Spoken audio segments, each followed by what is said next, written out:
Mes chers collègues, chers Vambrocitains, Vambrocitaines qui nous suivent sur les réseaux, les personnes qui sont présentes dans le public, il est 19h précise, nous sommes le 30 juin 2026 et je me permets d'ouvrir, comme à l'accoutumée, ce conseil municipal par un petit mot que je tenais à vous faire. Revenir sur cet événement qui s'est déroulé la semaine dernière, notamment cette canicule. Nous avons connu à Vambrochy un épisode caniculaire marquant, enfin à Vambrochy et sur toute la France. Et je tiens à remercier très sincèrement les administrateurs et les agents du CCS qui, conformément au plan canicule, ont appelé individuellement chacun de nos aînés inscrits au registre pour s'assurer de leur bien-être et leur rappeler les gestes de précaution. C'est un travail discret, mais essentiel, et je veux qu'il soit salué ici publiquement. J'en profite pour lancer un appel à chacun et chacune d'entre vous. Si vous avez connaissance dans votre entourage, dans votre rue, dans votre quartier, de personnes âgées, seules, isolées, ou des personnes qui ne sont pas âgées, mais qui sont seules et isolées, n'hésitez pas à les signaler à notre CCS. Vous trouverez le numéro de téléphone sur le site internet de la ville. C'est pas compliqué, c'est www.vambrochy.fr. C'est par cette vigilance de proximité que nous protégerons les plus fragiles d'entre nous et que nous nous protégerons les uns les autres. Cette canicule nous rappelle aussi plus largement combien notre territoire reste dépendant des équilibres naturels et du monde agricole qui l'entoure. Et c'est en cet esprit que nous serons amenés ce soir à donner un avis sur le périmètre de réorganisation foncière agricole qui concerne notamment Vambrochy, mais également nos communes voisines, ainsi qu'à renouveler la convention Vigifoncier avec la SAFER. Deux délibérations qui seront présentées par Monsieur Lutin, qui, au-delà de leur technicité, témoignent de notre attention constante à la préservation des terres agricoles et des équilibres environnementaux de notre territoire. Cette même exigence de protection vaut bien sûr pour vous, les Vambrocitaines et les Vambrocitains, et tout le sens de l'engagement quotidien de notre police municipale. Je suis d'ailleurs heureux de vous annoncer que nos effectifs sont désormais au complet, pas tout à fait puisqu'ils seront complétés à la mi-août par un dernier agent qui doit arriver. Ce qui, en fait, l'aboutissement de cette délibération que nous allons revoter ce soir sur l'indemnité spéciale de fonctionnement et d'engagement de nos policiers municipaux, qui permet d'avoir une certaine attractivité pour cette mission qui est difficile. Délibération qui sera présentée par mes soins, mais naturellement qui a été construite avec Monsieur Witterbeck, ici présent à mes côtés. Cette dynamique donc se poursuivra dans les prochaines semaines avec l'ouverture du CSU à Saint-André, qui renforcera encore notre dispositif de tranquillité publique. Cette vigilance de tous les instants ne doit cependant pas nous faire oublier que l'été approche et avec lui un temps plus propice aux projets et aux retrouvailles. D'ici quelques jours, les vacances vont débuter. C'est précisément à ce moment que démarreront les travaux prévus à l'école Jules Ferry. Donc tout ça, ça a été délibéré par le passé. Ce qui sera fait, donc, c'est l'isolation thermique, la végétalisation de la cour d'école, et les travaux vont durer 1 an. Et de manière à ce que nous puissions faire ces travaux en milieu fermé. Donc il y aura une partie où les enfants iront à l'école et nos classes de CM1, CM2 seront accueillies au stade dans des conditions que nous voulons les plus sereines possibles. Et d'ailleurs, les travaux d'aménagement ont débuté par le terrassement donc, du terrain sur lequel seront accueillis des bungalows qui ont été validés par l'inspection académique et le service de sécurité de l'éducation nationale. Les vacances seront aussi l'occasion de profiter pleinement de notre parc, de notre port de plaisance, où de nombreuses festivités estivales vous attendent. Ces festivités, vous en trouverez le détail dans le magazine municipal qui est en passe d'être distribué dans vos boîtes aux lettres. Je tiens à remercier d'ailleurs Romain, M. Boulan, et puis les équipes de la communication, notamment Théo, Ophélie, enfin voilà, ils étaient beaucoup à travailler sur ce magazine. Ce magazine vous présentera également un événement plus singulier et qui va devenir cher à notre identité locale. Vous avez vu lors des 80 ans des fêtes de Robert Sarre que nous avons eu une naissance à Vambrochy. la naissance de notre géante, Juliette de Robersart, qui rejoindra bientôt le cortège des géants du Nord. Nous reviendrons sur son baptême. Ce baptême aura lieu lors des Allumoirs. Nous aurons largement l'occasion, le temps d'y revenir. Cet été marquera également un cap important pour 2 autres chantiers structurants, les travaux de la Fondation Ledoux qui touchent à leur fin. Notre TCS y déménagera prochainement, donc on va dire début août. L'objectif étant qu'il n'y ait pas un seul agent dans le bâtiment. Donc c'est pour ça que nous avons décalé l'installation du CCS dans ces locaux qui ont entièrement été rénovés. Et les travaux de la Fondation Ledoux étant terminés, nous allons débuter dans la foulée, donc en septembre, vous verrez d'autres travaux à l'arrière du bâtiment. Donc c'est un parc et Monsieur Leclerc aura l'honneur de présenter la délibération donc, de financement de ce parc. Du côté sportif, nous avons également les travaux d'extension de la salle de tennis Billet qui avance à un train de sénateur, on peut le dire. Et cette salle, je le rappelle, accueillera donc un 3e cours de tennis couvert et puis une petite extension qui n'est pas si petite que ça puisqu'elle nous permettra d'accueillir des compétitions de tennis de table, si je ne m'abuse, d'un niveau régional et puis aussi d'accueillir nos jeunes pratiquants du taekwondo. L'ordre du jour de ce conseil municipal se poursuivra par des évolutions réglementaires concernant notre crèche municipale et le secteur enfance-jeunesse. Donc, Madame Droulers aura le plaisir de présenter ces délibérations et il s'achèvera, comme chaque année, à peu près à la même période, par l'examen de nos comptes administratifs et comptes de gestion 2025. Et là, ce sera Madame Gémeline qui présentera cette délibération en lieu et place de Monsieur Sass, qui est actuellement sous de bonne latitude. Il a chaud, il vient de me le dire. Il est en vacances et on lui souhaite naturellement de bonnes vacances. En tout cas, merci Madame Gémeline d'assurer l'intérim sur ces dossiers. Et naturellement, je ne pourrais faire sans remercier Monsieur Vanoutrive et Madame Delbecq, dont le travail rigoureux tout au long de l'année a rendu possible la qualité de nos comptes vambrocitains. Plus largement, je veux que cette séance soit aussi l'occasion de remercier l'ensemble des services, comme j'aime le faire à chaque fois. C'est vrai qu'on a vécu la semaine dernière, Madame Okortenbosch, un temps difficile avec cette canicule. On a dû s'adapter. Nos services, je voyais Franck là-bas qui est dans le coin, suer des gouttes lorsqu'il avait des travaux de logistique à effectuer. Je pense aussi à nos services espaces verts qui ont dû avancer l'aménagement des horaires, donc il commence très tôt. Et puis, quand vous voyez le temps, et du cimetière aussi, exactement, Monsieur Lecourt, et quand vous voyez le temps qu'il fait, on alterne des périodes de pluie et de soleil. Donc, au regard de l'espace que nous avons en végétal sur la commune, merci donc d'être indulgents. Nos services font tout ce qu'ils peuvent pour répondre à ce que notre ville puisse garder cette qualité de vie qui est reconnue au-delà des travers de des frontières de la métropole européenne de Lille. Et puis un petit message personnel, je vais regarder droit dans les yeux la caméra, puisque aujourd'hui, ma maman fête son anniversaire le 30 juin. Donc maman, ne pleure pas, je te souhaite un joyeux anniversaire.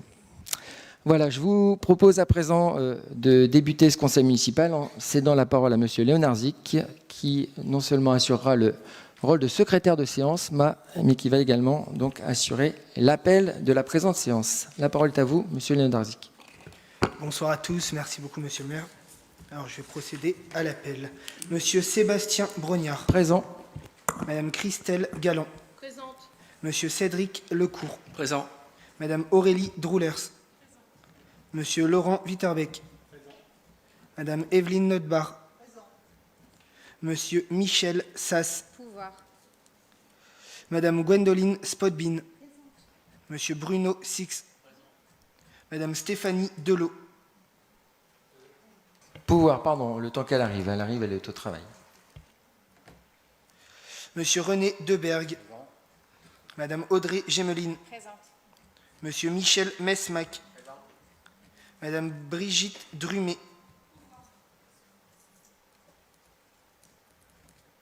Monsieur Louis Lutin. Madame Michel Vanout. Présente. Moi-même, Monsieur Vladimir Leonardzic. Madame Élodie Deltour. Présente. Monsieur Benoît Leclerc. Présent. Madame Christelle Ménard-Leclerc. Présente. Monsieur Aurélien Honoré. Présent. Madame Vanessa Autois. Monsieur Romain Dubois. Madame Coralie Bélanger. Monsieur Jean-Luc Desrumeaux. Madame Sylvie Poulain. Monsieur Philippe Marquilly. Madame Danielle Chuffard-Lepé. Monsieur Maurice Nyon-Longfoun. Madame Lorraine Dando. Monsieur Philippe Dufossé. Madame Clélia Dufour. Monsieur Pascal Duhamel. Merci beaucoup. On va profiter pour dire que Madame Delot n'est pas au travail, mais elle est en commission d'école, puisqu'elle est conseillère déléguée au cadre scolaire. Voilà, donc elle va arriver dès que ce conseil d'école sera terminé. Vous avez toutes et tous reçu, en préambule de ce conseil municipal, le procès-verbal du conseil municipal du mardi 19 mai 2026. Y a-t-il des remarques sur ce compte-rendu ? S'il n'y a pas de remarques, je vais le mettre au vote. Qui est contre ? Qui s'abstient ? Il est donc adopté à l'unanimité. Je vous en remercie. Les décisions du maire seront passées, comme à l'accoutumée, en fin de conseil municipal sur l'écran qui se trouve dans mon dos. Nous allons à présent commencer par la première délibération donc, qui concerne, comme à chaque fois, l'état du personnel 2026.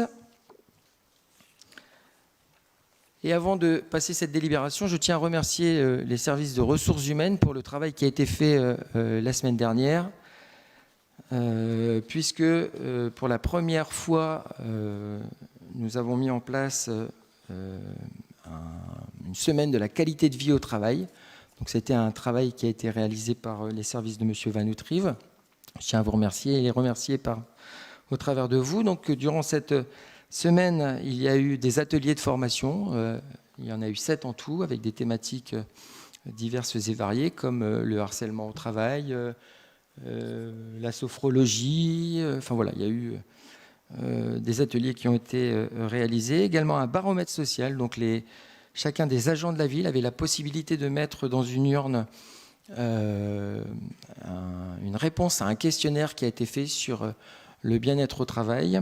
Et puis il y a également eu 2 temps conviviaux qui ont été qui ont amené nos agents à partager un petit déjeuner et puis un repas du midi. Et nos élus aussi. Merci à vous d'être venus et de l'intérêt que vous portez naturellement à nos services. Donc cette délibération, donc, comme je le disais, vise à adopter l'état du personnel tel qu'il a été repris en annexe. Vous l'avez tous et toutes eu, mais en tout cas pour présenter les postes qui ont été créés, notamment 2 adjoints techniques principaux de 2e classe, un agent de maîtrise principal, un ingénieur principal, donc et un rédacteur principal de 1re classe. Ces 4 postes sont créés dans le cadre d'avancement de grade. Et puis un adjoint technique, nous créons un adjoint technique puisque les personnes qui fréquentent le port donc, ne sont pas sans savoir que monsieur Alain Sion, donc, qui était, on va dire, on aime l'appeler comme ça, le capitaine du port, a souhaité changer de voie professionnelle. Donc il nous faut, pour ce faire, donc, pour rappel, donc, monsieur Sion était pas du tout adjoint technique, il était plutôt dans l'animation. Et donc, il nous faut, pour le remplacer, pour lui succéder, un adjoint technique. Donc, c'est là l'objet de la création de ce poste. Nous supprimons également un poste d'attaché principal, donc suite au départ en retraite d'un agent. Et puis, il y a également des modifications, une seule en tout cas. Donc, c'est un adjoint d'animation à temps non complet, donc, qui sera converti en temps complet afin de répondre aux besoins des écoles. Cet emploi à temps non complet de 34 heures est donc supprimé et nous créons donc un emploi permanent à temps complet. Ce qui nous amène à un effectif au 30 juin 2026 de 110 emplois permanents à temps complet. Donc, qu'est-ce qu'un emploi permanent? Vous me poserez la question, mais je vais répondre à cette question avant que vous ne me la posez. C'est une personne qui est là en permanence en poste à la mairie, contrairement à nos animateurs, par exemple, de centres de vacances qui sont, eux, saisonniers. Voilà, donc nous avons 119 emplois permanents à la mairie à temps complet, 28 emplois permanents à temps non complet, ce qui, en termes d'effectifs à temps plein, nous avons donc 136,57 emplois. Et si je veux faire un petit parallèle avec la délibération que Mme Gemeline proposera tout à l'heure, nous sommes à environ, dans le compte 12, à 51% donc du budget de fonctionnement qui est réservé à ces 136,57 emplois à temps plein. Est-ce que les saisonniers sont compris dedans aussi? Je suppose que oui. Voilà. Donc pour tous les emplois de la ville, cette précision est importante. Y a-t-il des questions, des observations sur cette délibération présentée? S'il n'y en a pas, je vais mettre cette délibération au vote. Qui est contre? Qui s'abstient? Merci beaucoup. La délibération suivante, la 2653, je vais la coupler à la 2654 puisque lorsque nous présentons une délibération qui touche des conditions de travail de nos agents, il convient de les présenter avant tout en CST. Et pour la délibération 2640, donc c'est la délibération que nous avions votée au précédent conseil municipal, nous n'avions pas présenté en CST cette délibération et le préfet nous l'a gentiment rappelé, si bien que je vous demanderai d'annuler la délibération 2640. D'accord ? Donc ça, c'est l'objet de la délibération 2653. Pourquoi nous ne l'avions pas présentée en CST? Tout simplement parce que cette délibération a un caractère avantageux pour les agents et nous avions estimé que ce n'était pas forcément utile. Néanmoins, donc, comme je vous le disais, le préfet nous a demandé de passer l'objet de cette délibération en CST, ce que nous avons fait récemment, c'était le 10 juin 2026. Donc cette délibération, vous le voyez, donc, nous amène à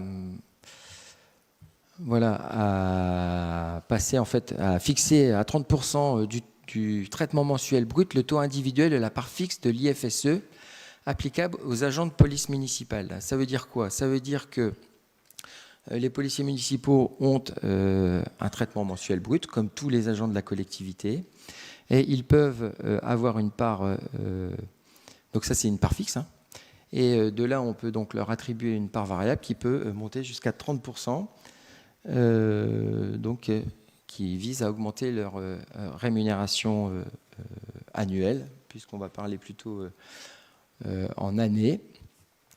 Et cela fait que le poste est bien plus, d'augmenter en tout cas l'attractivité pour cette mission de policier municipal, ce qui nous permet aujourd'hui donc d'avoir un effectif complet. Voilà. Y a-t-il des questions sur cette délibération? Des remarques? Je n'en vois pas. Je vais la mettre au vote. Qui est contre?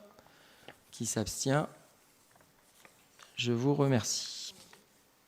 Oui, il y a effectivement deux délibérations, donc là, pour la 2653 et la 2654. C'est OK? Voilà, je vais céder la parole à M. Lutin, donc, qui va nous présenter la délibération 2655 et ensuite la délibération 2656. Nous voterons naturellement les deux délibérations l'une après l'autre. M. Lutin, pour la 2655, la parole est à vous. Merci, Monsieur le maire. Bonjour à tous. Je vais vous présenter le projet d'aménagement foncier. En fait, il s'agit d'un échange de parcelles entre exploitants pour améliorer leurs conditions de travail, rapprocher les parcelles des exploitations, améliorer leur forme ou les agrandir. Donc, la commission intercommunale d'aménagement foncier, CIAF, de Quesnoy-sur-Deuil, Verlinghem et Lincel conduit une opération d'aménagement foncier agricole, forestier et environnemental, AFAF. Cette opération est susceptible d'affecter notre territoire communal de Vambrochy à hauteur de 27% de sa surface. Il y aura des extensions sur les communes voisines de Frolinguien, Bondu, Bousbec, Péranchy, Lambersart, Delémont, Oronc et Vervic-Sud également. Préalablement au conseil municipal, la ville de Vambrochy a organisé le 12 mai 2026 une séance de travail spécifique réunissant l'ensemble des agriculteurs de la commune, la Chambre régionale d'agriculture, le département du Nord. Lors de cette séance, le conseil départemental a présenté le projet d'aménagement foncier, la procédure en cours et les prochaines étapes. À l'issue des échanges, les agriculteurs ont été invités à se prononcer à bulletin secret afin de valider le projet. Les résultats du vote, 11 pour, 6 contre. Le conseil municipal a pris connaissance des documents suivants qui sont consultables en mairie. L'étude d'aménagement réalisée par le cabinet de géomètre et le bureau d'études. Le rapport du commissaire enquêteur, puisqu'il y a eu enquête publique, et les propositions de plan de périmètre retenus.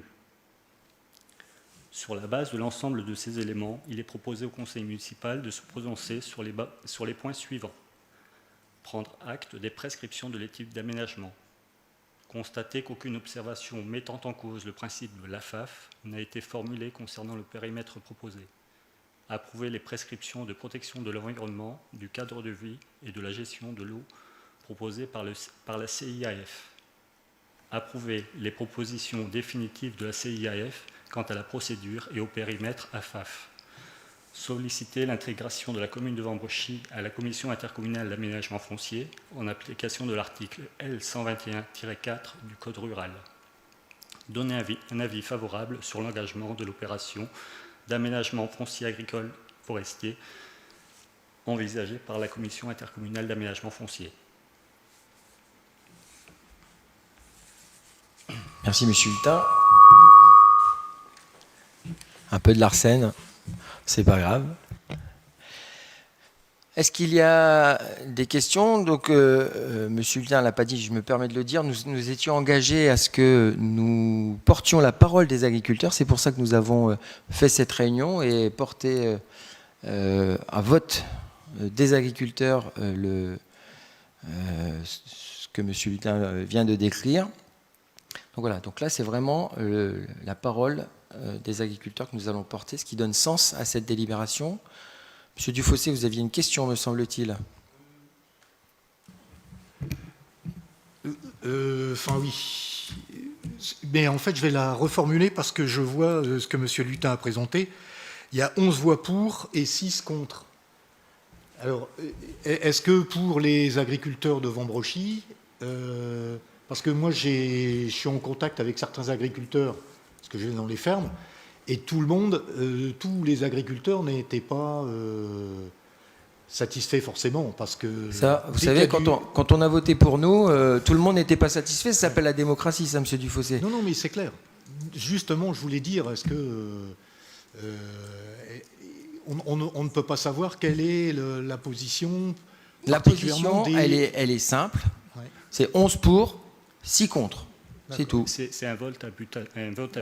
Voilà, on a fait voter à bulletin secret. Donc, chacun s'est exprimé en connaissance de cause, puisque le département était présent, la Chambre d'agriculture était présente.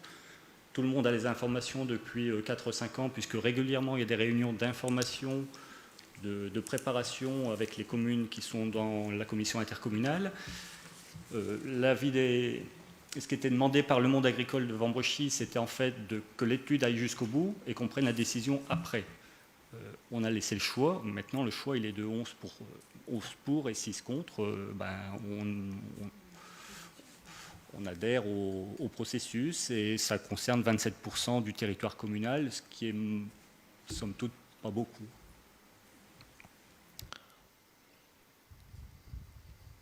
Merci. Je vous en prie. Est-ce qu'il y a d'autres questions, d'autres remarques? S'il n'y en a pas, je vais mettre cette délibération au vote. Qui est contre? Qui s'abstient? Donc merci pour les agriculteurs. Monsieur Lutin, délibération suivante, donc qui concerne le renouvellement de la convention SAFER. Merci, monsieur le maire. Un partenariat avec la SAFER Flandre-Artois existe depuis le 2 juillet 2012, date à laquelle une première convention de surveillance et d'intervention foncière avait été signée. Suite à la délibération 1259 du 10 mai 2012, cette convention a été transférée à la SAFER Hauts-de-France et régulièrement renouvelée depuis.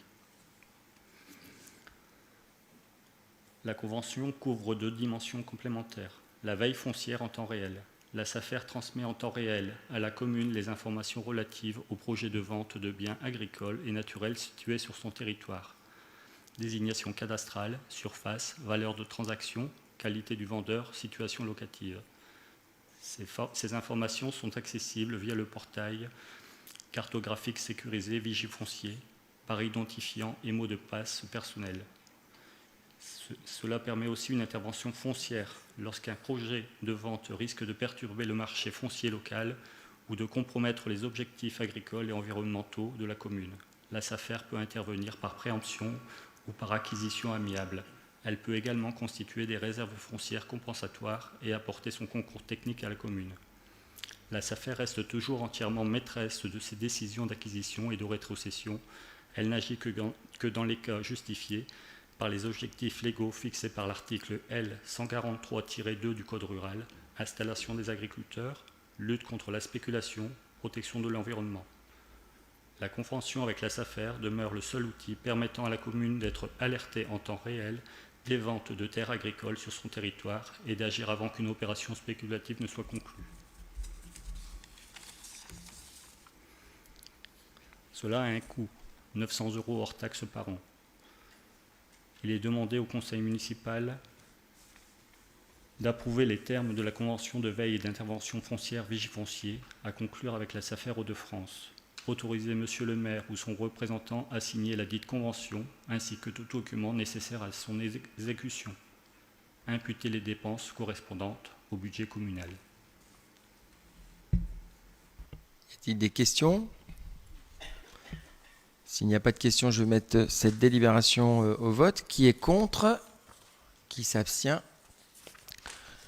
Un grand merci. La délibération suivante concerne plusieurs choses. Un, d'autoriser la MEL à prendre possession d'une... J'ai dit quoi ? Possession. D'autoriser la MEL à prendre possession d'une parcelle de terrain sur laquelle nous envisageons de faire une voirie. Enfin, en tout cas, c'est la MEL qui va faire la voirie. La deuxième, c'est de céder le terrain à la MEL et puis ensuite de dénommer la voie. Alors, dénommer la voie, donc je vais commencer par ça, puisque nous avions voté par le passé déjà une dénomination de voie Claudie-Agnoret qui était le prolongement de l'avenue de l'Espace. Or, il s'avère que l'avenue de l'Espace est prolongée jusqu'à son terme. Et vous vous souvenez, nous avions parlé de la rue Claudie-Agnoret. Et donc, je vous propose donc d'acter le fait que la rue Claudie-Agnoret sera celle qui est inhérente à cette parcelle. Je vous la mets ici à l'écran. Donc, la rue Claudie-Agnoret rejoindra l'avenue des Solidarités à l'avenue de l'Espace.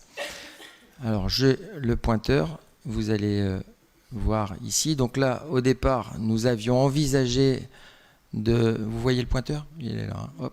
De passer ici la rue Claudie-Agnoret, sauf que la rue de l'Espace va jusqu'ici. Et donc, nous allons vous proposer donc de faire nom de cette voirie Claudie-Agnoret. Voilà, donc l'avenue des Solidarités est ici et l'avenue de l'Espace est ici. Donc, cette jonction, donc... s'appellera Claudie-Agnoret si vous nous le permettez.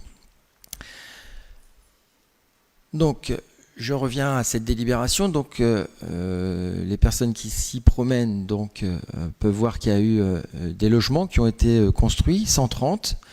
Donc, ce permis de construire avait été signé en 2019, fin 2020, avant en tout cas, notre premier mandat.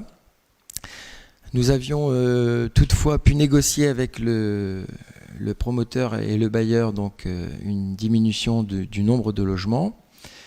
Le long de ces logements, je vous en ai parlé, donc nous avons une extension donc de cette voirie qui s'appelle rue de l'Espace.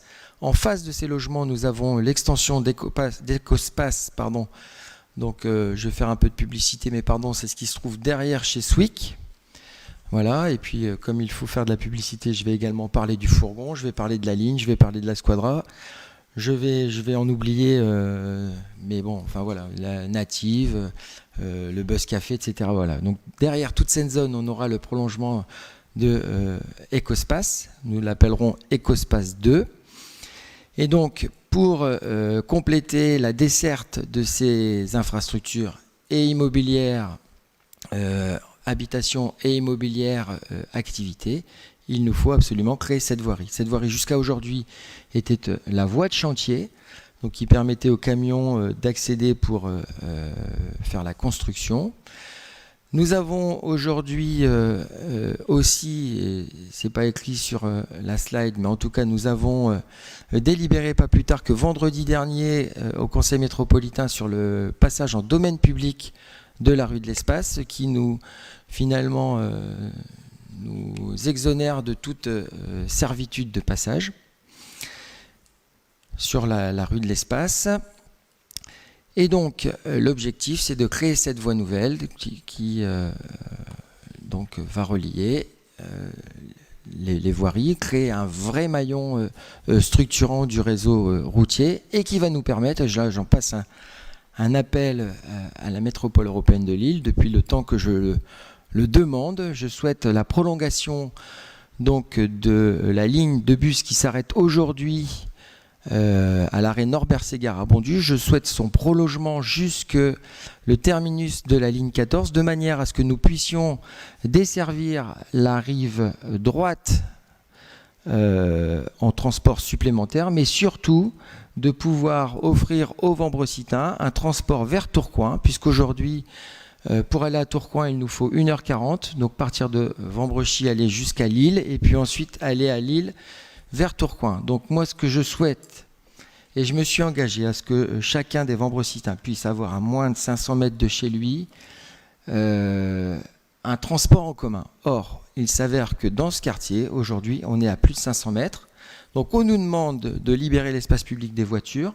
Par contre, aujourd'hui, j'ai l'impression qu'on ne nous donne pas les moyens. Donc je fais appel à la métropole européenne de Lille pour que nous puissions avoir cette prolongation donc, du bus. De mémoire, c'est le 89, donc, qui s'arrête à Norbert-Ségard jusque la ligne 14. La ligne 14, elle s'arrête, elle, au village des Voiles, à Marquette, donc après le pont, pour continuer dans la pub, entre Intermarché et la station-service, vous voyez, donc là il y a la station-service, donc voilà, donc cette rue Claudie-Agneray nous permettra de faire passer des bus pour desservir tout ce parc économique.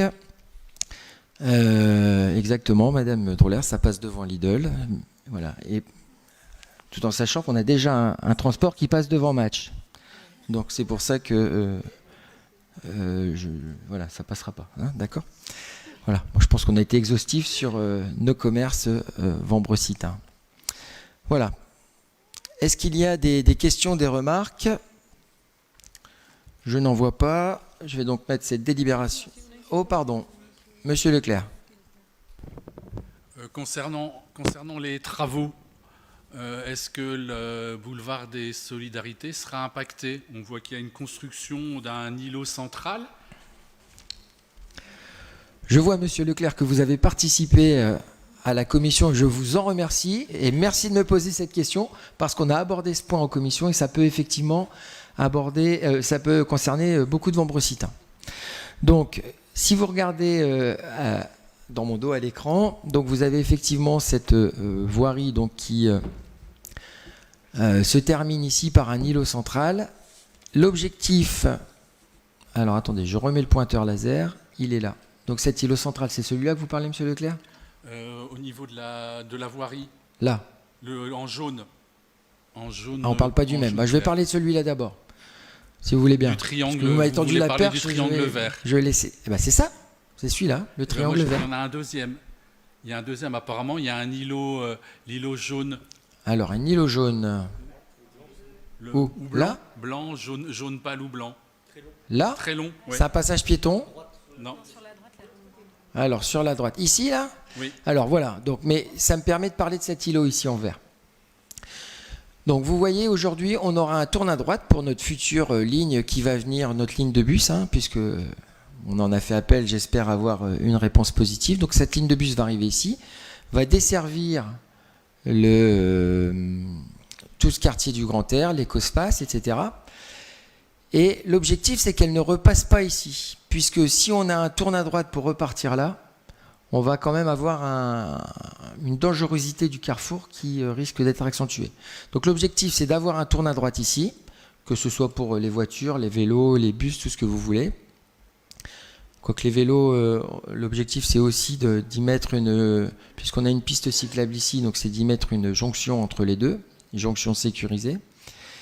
Tourne à droite qui nous permettra de rentrer dans le quartier, et il n'y aura pas de tourne à droite ici, pour le moment en tout cas, puisque selon moi, et sur conseil de mes services, je remercie M. Gautran là-bas qui se trouve à ma gauche, qui est d'excellents conseils comme toujours, m'a plutôt demandé d'attendre pour ouvrir ce tourne à droite ici, pour éviter de renforcer le caractère accidentogène de cette voirie. Voilà, donc là on aura un tourne à droite, et puis en fait la circulation passera par l'autre rond-point qui se trouve au niveau, petit moment de pub, de notre hôtel Le Bercail. Et aussi les compagnons des saisons de l'autre côté et Talent de Ferme. Vous voyez cet endroit-là? Comment? Botanique, pardon. J'ai répondu à la question? Très bien. Mais merci de m'avoir tendu cette perche parce que je l'avais oublié. Merci Benoît. S'il n'y a pas d'autres questions, je vais mettre cette délibération au vote. Qui est contre? Qui s'abstient? Je vous remercie. Monsieur Leclerc, je vais vous céder la parole maintenant. Merci, monsieur le maire. Bonjour à tous. Donc, la délibération concerne le parc Ledoux. Donc, sollicitation de financement. La ville de Vambrechy est engagée depuis plusieurs années une démarche de préservation et de valorisation de son patrimoine bâti et paysager. Dans ce cadre, la Fondation Ledoux a récemment fait l'objet d'importants travaux de réhabilitation et de mise en valeur. Afin de prolonger cette démarche et d'améliorer la qualité des espaces publics environnants, la ville va créer un nouveau parc paysager à l'emplacement de l'ancienne salle municipale située à l'arrière de la Fondation Ledoux. Ce bâtiment devenu vétuste et inadapté aux usages actuels a ainsi été démoli afin de permettre l'aménagement d'un espace naturel ouvert au public. Le projet de création du parc Ledoux poursuit plusieurs objectifs complémentaires. Renforcer la place de la nature en ville, développer la biodiversité et favoriser les continuités écologiques, désimperméabiliser les sols et restaurer leurs fonctions naturelles, favoriser la gestion intégrée des eaux pluviales par l'infiltration à la parcelle et à la limitation du ruissellement, contribuer à l'adaptation du territoire aux effets du changement climatique, créer un îlot de fraîcheur urbain grâce à la végétalisation du site et à l'augmentation des surfaces perméables, améliorer le cadre de vie des habitants, mettre en valeur les abords de la Fondation Ledoux et renforcer l'attractivité de ce secteur. Cette opération s'inscrit pleinement dans les objectifs de transition écologique, de préservation des ressources naturelles, de gestion durable de l'eau et d'amélioration du cadre de vie poursuivi par la commune. Le coût prévisionnel de l'opération s'élève à 240 000 € hors taxes. Afin de permettre sa réalisation, la commune souhaite solliciter les aides financières susceptibles d'être mobilisées auprès de ses différents partenaires.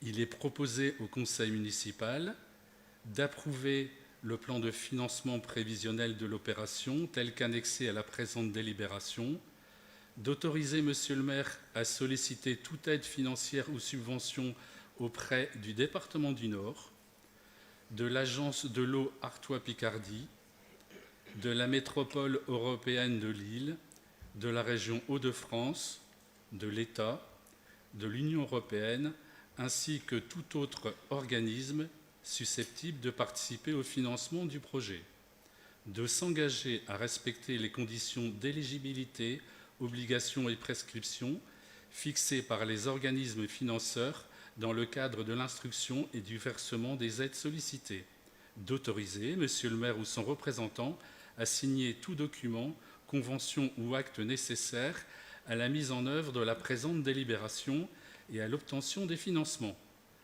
Et pour terminer, d'inscrire les dépenses et recettes correspondantes au budget communal. Merci Monsieur Leclerc. Peut-être préciser également pour Monsieur Honoré donc, que toutes les plantes qui seront mises, Monsieur Honoré avait posé une question qui était très intéressante d'ailleurs en commission. Donc toutes les plantes, je vous ai apporté la réponse, donc seront éligibles de la subvention du département et elles sont préconisées par le CRRG. Voilà. Voilà. Donc en fait ce sont des plantes autochtones, c'est ça, hein, Aurélien. Très bien.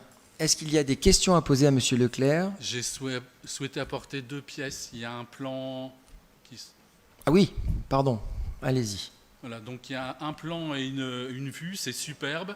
Donc 2500 mètres carrés. En centre-ville, c'est impressionnant. Ça n'arrive jamais, ça, Monsieur le maire.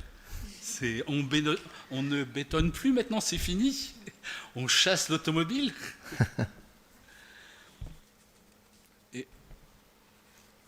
Donc ça mérite peut-être une petite explication. Donc j'ai 2 pages de documents techniques.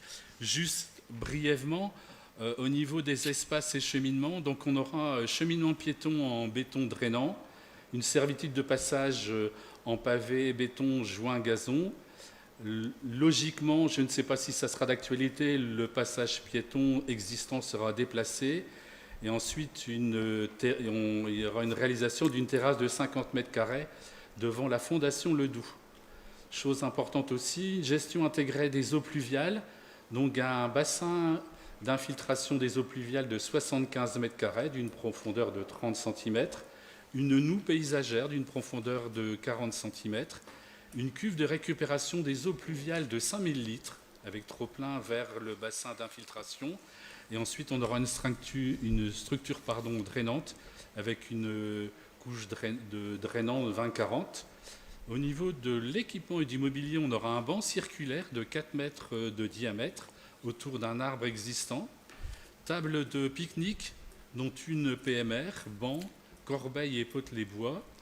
Panneaux d'exposition liés à la Fondation Ledoux, arceaux vélo existants conservés. Bien sûr, éclairage public avec une vidéoprotection. Donc, comme on parlait avec Aurélien, donc un programme de plantation avec 3 strates hautes avec des arbres et cépées, intermédiaires avec des massifs et arbustifs et vives, et une strate basse, massif de vivaces, de graminées. On aura même un jardin médicinal. Et au niveau des murs mitoyens, ils pourront être végétalisés par des plantes grimpantes. Chose importante aussi au niveau du mur, donc le mur qui se situe côté mairie sera remis en état avec un sablage et un rejointement. Voilà, j'avais pas d'autres précisions. Moi, je trouve que c'est un superbe projet. Ça fait très plaisir de le présenter. Voilà, j'ai pas d'autres. Avez-vous d'autres questions? Merci pour votre enthousiasme. Peut-être présent. Non, mais je suis vraiment très heureux. Et vous voyez, c'est là où je suis content parce que chacun et chacune des conseillers municipaux présents autour de moi, voilà, ils sont enthousiastes, de l'envie, et ça fait plaisir. Merci. Ça fait vraiment plaisir. Et je vais apporter juste une précision sur les plantes médicinales. On a vraiment souhaité redonner la vocation du dispensaire qui était la Fondation Ledoux à sa construction, et c'est pour ça qu'on a cet espace de plantes médicinales. Voilà. Merci. Est-ce qu'il y a d'autres questions? Il y a aussi une slide sur la Fondation Ledoux. Elle est là? Ah oui, parfait. Voilà. Voilà, donc cette Fondation Ledoux, effectivement, qui sera... pourtant, c'est moi qui ai fait le diaporama, merci. Mais, vous voyez, non, mais je suis content, vous maîtrisez le truc, c'est canon. Donc oui, la Fondation Ledoux, donc vous voyez, les travaux se terminent. Hein. Vous pouvez voir à l'écran comment sera le bâtiment, d'aspect extérieur, intérieur, de chaque côté. Merci aux entreprises qui ont travaillé là-dessus, hein, sur ce dossier qui a été rondement mené. Merci à Marion et à Anne, Marion Charlet et Anne Malvé, qui ont vraiment travaillé sur ces dossiers. Merci aussi à Alexis, qui est au niveau des marchés publics. Et ces 3 personnes sont allées aussi chercher des subventions pour faire en sorte que le budget communal soit le moins impacté possible. Et ça, c'est important. Et il faut aussi remercier nos financeurs, le département qui nous a financé à hauteur de 150 000 euros sur ce projet. Il nous financera à 150 000 euros également sur les travaux qui vont débuter en 2027 sur l'ancien hôtel de ville. Donc ça fait partie d'un plan territorial d'un projet territorial structurant. Merci à Madame Droulers aussi d'avoir porté ce dossier auprès du département. Merci à la MEL qui est un gros financeur et j'en appelle aussi à l'État. C'est important pour que l'État puisse nous aider à faire en sorte que les travaux qu'il commande, parce que l'État commande quand même beaucoup de travaux, hein, notamment sur le décret tertiaire, et on a souvent des promesses qui ne sont pas forcément honorées, alors je me permets de le dire. Merci à l'État de pouvoir aider nos communes comme Vambrechy, si ce n'est au travers de la révision d'une loi nous permettant de travailler sur l'attribution compensatoire. Je ne vais pas revenir là-dessus, mais quand même, j'insiste, hein, sachez qu'avec cette attribution compensatoire, on perd quand même près de 2 millions d'euros par an. Tout ça parce que la loi n'a pas été révisée depuis maintenant 2002, hein, cette loi Chevènement qui a transféré les compétences de la taxe professionnelle vers les intercommunalités. Aujourd'hui, la métropole européenne de Lille perçoit toutes les taxes de nos entreprises et les reverse sur le même montant, sur le même niveau que nous pouvions l'avoir en 2002, à savoir 891 000 euros de taxes professionnelles. Et après, il y a aussi une petite partie de près de 100 000 euros, ça s'appelle la DSC, la dotation de solidarité, dotation de solidarité communautaire, qui est censée équilibrer cette attribution compensatoire, hein, donc ça compense rien du tout, ça compense juste ce qu'on avait en 2002. Donc voilà, donc c'est pareil, j'ai un appel au service de l'État pour pouvoir revoir cette loi. En fait, je ne demande pas grand-chose, je demande juste qu'on puisse ajouter une ligne dans le texte de loi disant que la situation du développement économique de chaque commune puisse être revue à minima tous les 5 ans, si ce n'est chaque mandat, de manière à ce que nous puissions avoir un lissage qui soit le plus proche de la réalité économique de chaque territoire et que chaque commune puisse percevoir finalement les dividendes de ce qui se passe sur son territoire. Parce qu'aujourd'hui, si demain nous décidions de fermer tous nos parcs économiques, nous continuerions à percevoir ces près de 900 000 euros, ce qui est complètement injuste, parce qu'en plus, si on vend des terrains qui nous appartiennent, on touche des droits de mutation. Et puis en plus, si on y construit, on touche aussi des taxes foncières.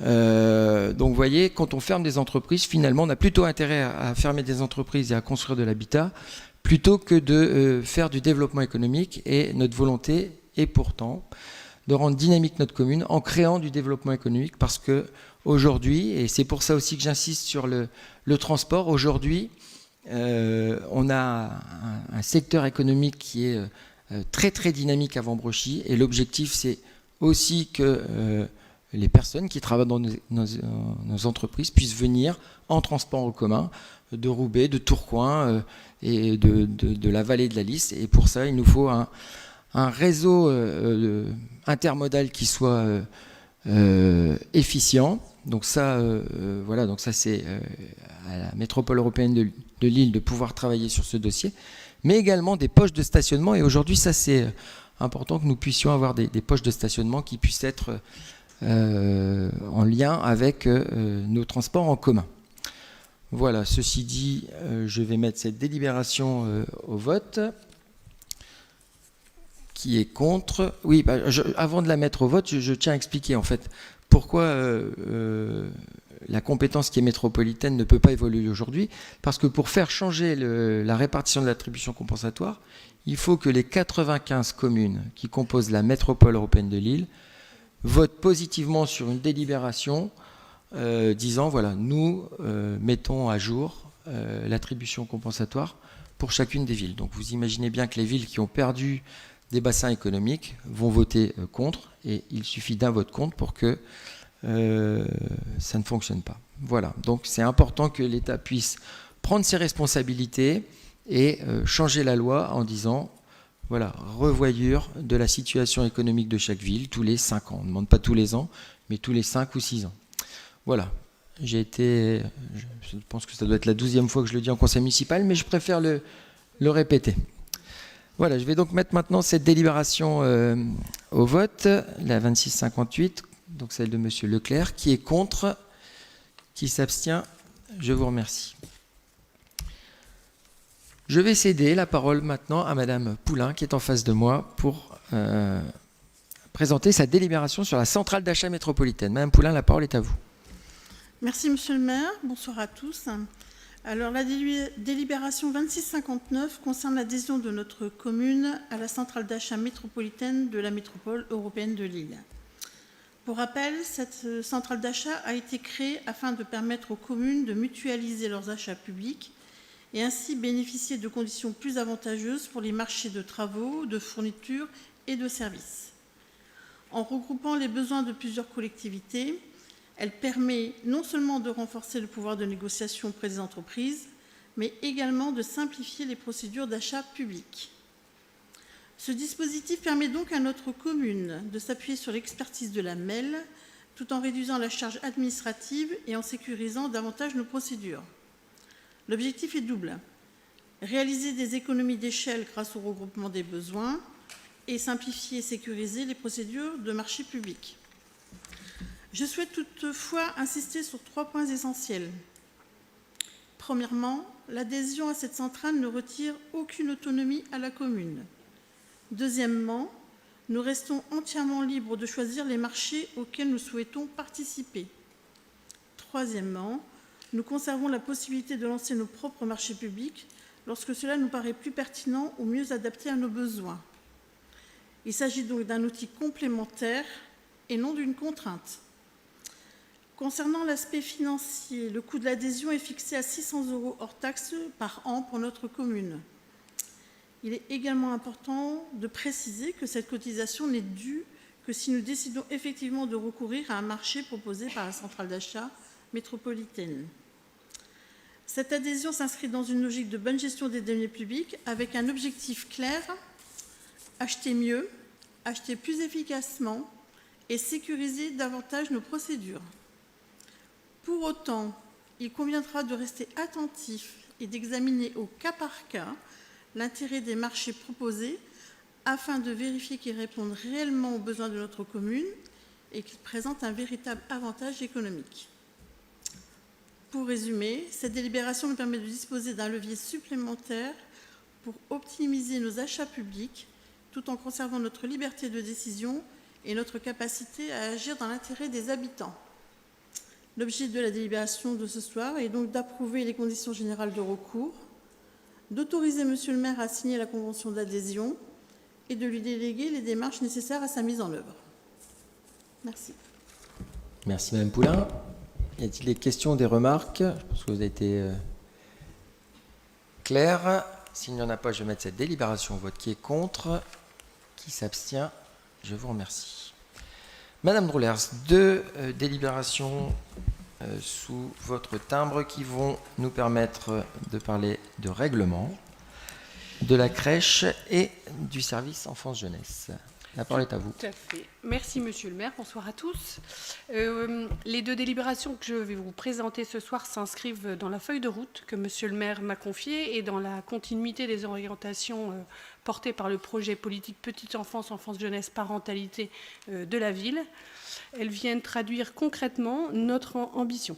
Accompagner chaque enfant dans un parcours éducatif sécurisé, cohérent et équitable, en lien étroit avec les familles et les acteurs du territoire. Notre action en faveur des familles repose sur 3 principes fondamentaux.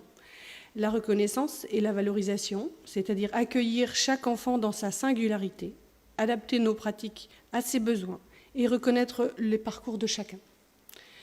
La responsabilité et l'engagement, faire de l'éducation une responsabilité partagée entre la ville, les familles et les partenaires, et encourager l'autonomie et la participation des jeunes. Et enfin, la bienveillance et l'équité, pour garantir un accueil attentif, exigeant et accessible à tous, en veillant à réduire les inégalités et à accompagner les situations particulières. Ces principes prennent corps dans 3 valeurs qui guident nos services, nos agents, nos politiques au quotidien. Le respect au cœur de chaque relation, le respect de l'enfant, de son rythme, de sa famille et du cadre éducatif et collectif.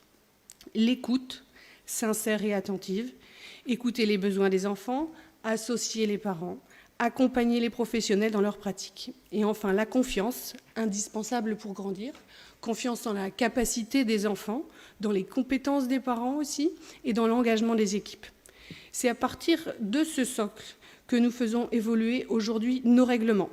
Ces documents ne sont pas uniquement des outils administratifs, ce sont des cadres de référence qui garantissent la qualité d'accueil, la sécurité des enfants, mais aussi la cohérence et la lisibilité de notre action. Ils réaffirment également une exigence de cadre et de responsabilité partagée, notamment en matière de fonctionnement et de participation des familles. Nous avons en effet souhaité renforcer les dispositions relatives aux impayés, non pas dans une logique de sanction, mais dans une logique de clarté et de normalité. Le paiement du service rendu fait partie du cadre commun, il garantit l'équilibre et la pérennité de nos services publics. En tant qu'élus, il est de notre responsabilité de veiller à la bonne gestion des deniers publics dans un souci d'équité entre les familles. Cela implique que chacun contribue à hauteur de ce qui lui est demandé dans le respect des règles fixées. Avant de passer à une description plus précise justement de ces 2 délibérations et des règlements, je souhaite remercier les professionnels du pôle affaires scolaires et familles pour leur travail, la qualité des apports et surtout la richesse de nos échanges qui nous permettent de conduire un travail rigoureux, réactif et qui est aujourd'hui pleinement structuré et coordonné grâce à l'arrivée de notre nouveau directeur jeunesse. Alors pour rentrer plus précisément dans le sujet et donc commencer par la délibération 2660 et son annexe, le règlement intérieur de notre établissement d'accueil du jeune enfant, qu'on appelle aussi EAJE, soit la crèche municipale de Vambrechy. Notre crèche municipale accueille les enfants du lundi au vendredi, de 8h à 18h30. Elle dispose d'un agrément de la protection maternelle et infantile du département pour 30 enfants. Mais au global, elle accompagne environ 45 familles avec des modalités d'accueil adaptées puisque tous les enfants ne sont pas présents à temps plein. L'équipe est composée de 14 agents de la petite enfance. J'en reviens maintenant aux principales évolutions du règlement intérieur. Nous avons l'ajout d'une journée pédagogique, donc nous passons de 2 à 3 journées pédagogiques par an, ce qui est rendu notamment possible et financé et en tout cas conseillé par le service public de la petite enfance. Elles sont essentielles pour permettre aux équipes de prendre du recul, d'analyser les pratiques, de travailler en profondeur aussi leurs projets pédagogiques. Ensuite, l'adaptation des conditions de qualification pour notre directeur comme pour l'intervenant des analyses de pratique. Une refonte de l'accueil dit temporaire que nous allons dorénavant pouvoir développer davantage.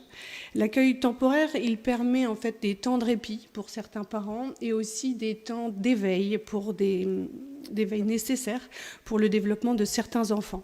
La PMI et la CAF, la Caisse d'allocation familiale, encouragent justement cet accueil temporaire et nous allons pouvoir le développer plus. Ensuite, nous améliorons aussi et nous avons une meilleure définition de l'accueil d'urgence pour en clarifier le cadre, une affirmation du fonctionnement de la commission d'attribution des places, dont la composition collégiale et impartiale, déjà garante de l'équité des attributions, est confortée par l'association du directeur de pôle et la participation de la CAF et de la PMI, dont l'expertise et le regard contribuent à renforcer et garantir que les attributions des places soient justes, équilibrées et transparentes. Un cadre plus clair aussi dans des délais d'acceptation des places et des modalités en cas de refus.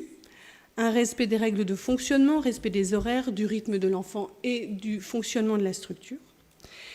Un renforcement des questions de santé pour avoir un respect des obligations vaccinales et des critères plus précis aussi pour éviter les épidémies. Donc, dans cette continuité, nous avons aussi un ajustement des jours déductibles en cas d'absence, avec une réduction de 4 à 3 jours, pour aussi là éviter les situations d'épidémie, et une clarification des règles de tarification, notamment en cas de déménagement hors commune et sur la reconduction des contrats en cas de déménagement hors commune. Enfin, une réduction du délai de préavis en cas de départ de 2 à 1 mois, pour libérer plus rapidement des places et ainsi mieux répondre à la demande importante des familles.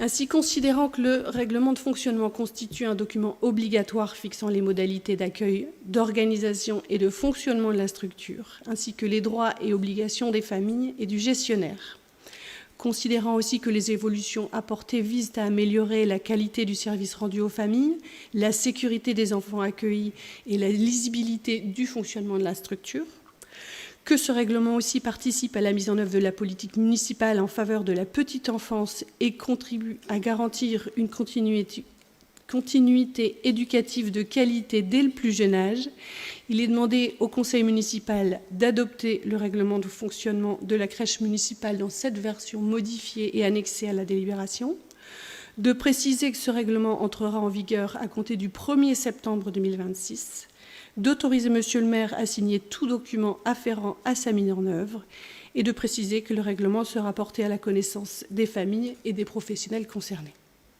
Voilà pour la présentation de cette délibération, Monsieur le maire. Merci Madame Drollers. Est-ce qu'il y a des questions? Oui, Monsieur Honoré. Merci. Pour la commission d'attribution, Oui. vous évoquez des délais d'admission changés, modifiés. Est-ce qu'on peut en savoir plus?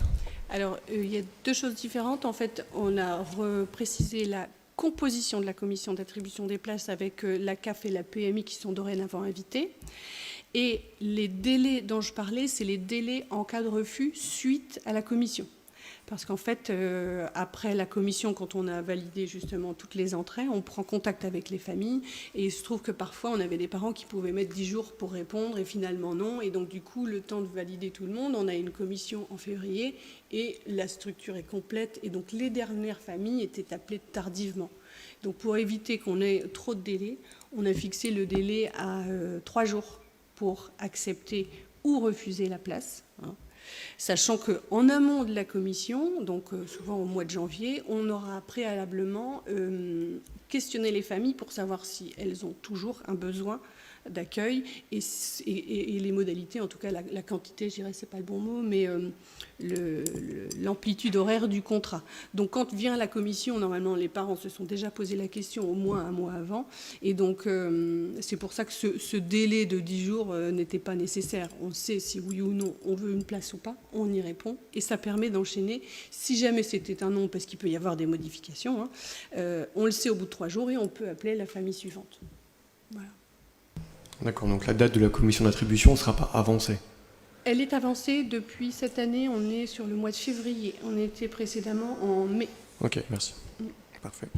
Oui, ça répond à une demande qu'on a eue sur la dernière année. Donc là, on est en 2026, en 2025. C'était déjà assez tardif.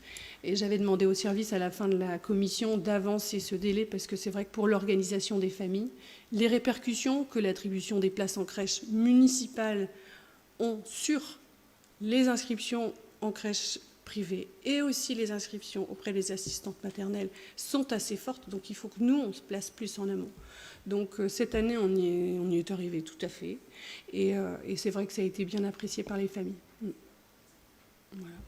Alors merci Madame Drolers pour cette expertise et puis le travail que vous faites au quotidien avec les services. Merci beaucoup. Est-ce qu'il y a d'autres questions ou remarques sur ce premier règlement? Je n'en vois pas. Je vais le mettre au vote. Qui est contre? Qui s'abstient? Je vous remercie. Madame Drolers, le règlement enfance-jeunesse. Tout à fait. Deuxième rapport pour le règlement intérieur pour les services enfance-jeunesse. De la même façon, je vais reprendre ici l'ensemble des services qui sont concernés par ce règlement. Il y a donc les services périscolaires qui comprennent la garderie du matin, donc dès 7h15 jusqu'à la classe, puis les garderies du soir, donc après la classe jusqu'à 18h30. Il y a aussi la pause méridienne, les mercredis récréatifs de 8h à 18h30. Et ensuite, les services extrascolaires qui sont en fait les accueils collectifs de mineurs, qu'on peut aussi appeler ACM, et qui se tiennent à Vambrochy à chaque vacances scolaires, exception faite de la 2e semaine de Noël. Mais sinon, il y a des centres de loisirs à chaque vacances à Vambrochy. Nous avons aussi des séjours été qui sont concernés par cette délibération. Les équipes enfance-jeunesse sont composées de 33 professionnels, plus 8 ATSEM qui peuvent aussi venir aider sur les temps de restauration scolaire. Tout cela, il faut savoir, en dehors des contrats d'engagement éducatif, donc les animateurs saisonniers dont parlait Monsieur le maire que l'on recrute en plus à chaque petite vacances et grandes vacances. C'est par exemple près de 50 recrutements supplémentaires en juillet et 20 en août. Donc c'est aussi assez conséquent. Ça englobe beaucoup d'agents et aussi beaucoup d'enfants. Voilà. J'en viens maintenant au règlement enfance-jeunesse qui jusqu'à présent, ce fonctionnement de nos services n'était pas formalisé dans un document unique. Il reposait en réalité sur plusieurs éléments dispersés dans la délibération tarifaire qui fixaient à la fois des tarifs mais aussi certaines règles de fonctionnement. Cela rendait peu lisible pour les familles toutes ces règles et c'était parfois incomplet. Avec ce nouveau règlement, nous faisons un choix clair, regrouper, clarifier, structurer l'ensemble des règles dans un document plus lisible, plus cohérent et surtout plus conforme à la réalité de nos pratiques et aux exigences réglementaires. Je tiens à préciser que ce travail répond aussi à des demandes de la CAF, notre partenaire majeur, à la suite d'un contrôle intervenu en début d'année, un contrôle qui était tout à fait normal, et il y en a, et qui a donné justement lieu à des ajustements que nous intégrons aujourd'hui dans notre règlement intérieur. Je souligne que même si les tarifs sont intégrés à ce règlement intérieur, en tout cas aujourd'hui dans la délibération, il n'y a pas de changement de tarif. Concrètement, ce nouveau règlement permet de clarifier les modalités d'inscription et de fonctionnement avec un cadre unique et lisible, de poser précisément les règles de présence, d'absence et de facturation qui étaient auparavant dispersées, de mieux encadrer les réservations et les annulations pour garantir une gestion équitable des places, de formaliser les droits et obligations de chacun, famille, enfants, agents et ville, de mieux encadrer la gestion des situations plus complexes, notamment l'accueil des enfants à besoins particuliers, en permettant leur inclusion chaque fois que c'est possible, tout en préservant aussi l'équilibre du groupe, car nous sommes bien ici dans un accueil collectif, il est important de le rappeler. De réaffirmer le respect réciproque entre les familles et les agents municipaux, indispensable au bon fonctionnement du service. Et enfin de sécuriser l'ensemble du dispositif, notamment sur les questions de responsabilité, de sécurité, mais aussi de santé des enfants accueillis. C'est donc une évolution importante. On ne modifie pas simplement quelques règles, on structure pleinement le document de nos services enfance-jeunesse pour un fonctionnement et un document unique, clair et assumé. Ainsi, considérant que la commune organise différents temps d'accueil des enfants et des jeunes, qu'il convient d'assurer la cohérence et la lisibilité et l'équité des règles applicables à l'ensemble des usagers, que ce règlement vise à préciser les modalités d'inscription, de fréquentation, de facturation, ainsi que les droits et obligations des familles et des services municipaux. Et enfin, que ce règlement s'inscrit dans la politique éducative municipale, garantissant la continuité éducative entre les temps scolaires, périscolaires et extrascolaires. Il est demandé au conseil municipal d'adopter le règlement enfance-jeunesse relatif au temps périscolaires et extrascolaires annexés à la délibération, de décider que ce règlement s'applique à l'ensemble des services concernés à partir du 1er septembre 2026, d'autoriser Monsieur le maire à prendre toute mesure nécessaire à son exécution et de préciser que ce règlement sera communiqué aux familles et mis à disposition sur les supports municipaux, notamment le portail famille, pour toutes les futures inscriptions. Donc, voilà. Merci Madame Droller. Est-ce qu'il y a des questions, des remarques? Moi, je me permets une petite remarque, Madame Droller, pas sur ce que vous avez dit, hein, c'était parfait. Sur des petits ajouts au niveau des règlements financiers, notamment donc dans les articles 23 du règlement enfance-jeunesse et de l'article 7 du règlement de la crèche, où nous ajouterons, si vous me le permettez, paiement en espèces au guichet unique avec un maximum de 300 euros.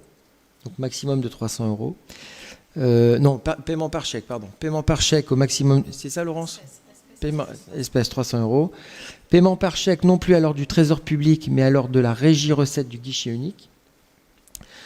Ensuite, paiement par carte bancaire au guichet unique ou en ligne. Prélèvement automatique CEPA ou virement bancaire.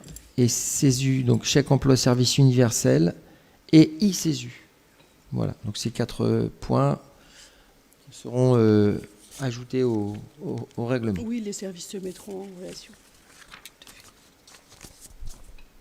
Voilà, juste un petit ajout de dernière minute qui n'est pas forcément de conséquences sur ce que vous avez présenté. Si je ne vois pas de questions, pas de remarques, je vais mettre ce règlement au vote. Qui est contre? Qui s'abstient? Merci beaucoup. Madame Gémeline, la parole est à vous pour présenter d'abord quelque chose qui fait partie de votre délégation, puisque nous allons parler de la révision des tarifs au niveau du port de Plaisance. Effectivement. Merci, Monsieur le maire. Bonsoir à tous. Oui, effectivement, la présente délibération concerne les tarifs du port de Plaisance et de la capitainerie. La présente délibération a pour objet donc les tarifs relatifs au port et à la capitainerie. Il faut savoir que comme chaque année, il est d'usage de procéder à une actualisation des tarifs qui est faite sur la base de l'indice des prix à la consommation service de l'INSEE. La valeur à prendre en compte est la dernière connue au 1er octobre de chaque année pour l'année suivante. Il est à noter que la référence de l'indice a évolué, mais ce changement de référence n'entraîne toutefois aucune modification de fond dans le calcul appliqué et n'a donc pas d'impact sur les tarifs actuellement en vigueur au port de Plaisance. La délibération permet de récapituler en réalité l'ensemble des tarifs applicables au sein du port, tarifs qui étaient en réalité jusque-là dispatchés sur plusieurs délibérations. Donc notre souhait est de les centraliser et de les récapituler sur une seule délibération. Donc on parle là évidemment de délocation d'anneaux, mais également les tarifs relatifs à la taxe de séjour, aux prestations d'eau et électricité, les tarifs d'accès aux sanitaires, douches et laveries, ainsi qu'aux prestations de mise à l'eau, de location de salles, de réunion de la capitainerie. Donc vous voyez effectivement à l'écran l'ensemble des tarifs qui peuvent être appliqués pour l'ensemble des prestations du port et de la capitainerie. On souhaite également intégrer dans cette délibération la pénalité forfaitaire qui est applicable aux plaisanciers qui ne sont pas redevables de la taxe foncière. Pénalité qui s'appliquerait donc dans le cadre du non-respect de l'obligation de libérer l'emplacement durant une période minimale de 10 nuitées, dont au moins 3 consécutives pendant la période estivale. Cette obligation qui est prévue au règlement intérieur du port poursuit un double objectif. D'une part, limiter les phénomènes d'envasement du port et d'autre part, de permettre de s'assurer du bon état de fonctionnement des bateaux, qui sont des conditions au renouvellement également des conventions d'occupation. Donc voilà pour cette délibération, objectif étant de récapituler l'ensemble de ces tarifs en une seule délibération. Merci Madame Gémeline. Y a-t-il des questions, des observations? Qui est pour? que je puisse au moins vous voir lever la main sur cette soirée. Je vous remercie.